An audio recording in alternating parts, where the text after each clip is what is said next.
करी कौन उपाय मन भर मजा हम भातारा से पाई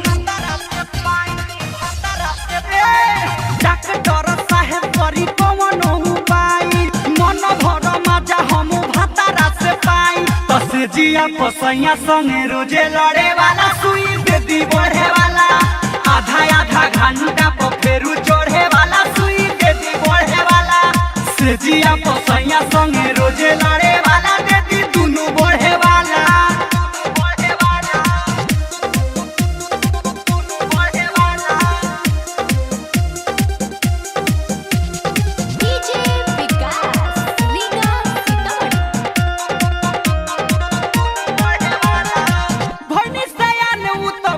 छोटे छोटे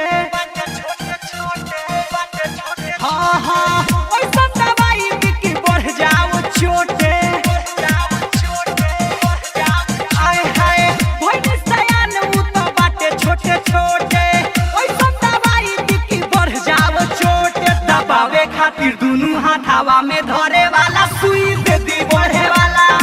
आधा आधा घंटा पर फेरू चढ़े वाला सुई बेदी बढ़े वाला से जिया पसैया संगे रोजे लड़े वाला बेदी दुनु बढ़े वाला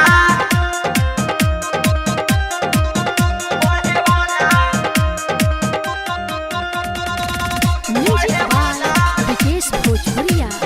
अम्बे रिकॉर्डिंग स्टूडियो दिल्ली रोवे लगाई अब कौनो जतन हो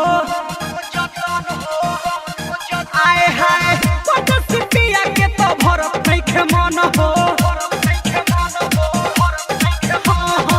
रोवे लगाई अब कौनो जतन हो पिया के तो भरे ना मन हो निरमल जोगे से संगे छूटा चोरे वाला बेदी दुनु बढ़े वाला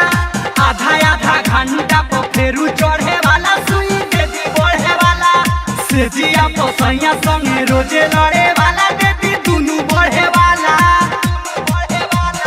अम्बे रिकॉर्डिंग स्टूडियो दिल्ली।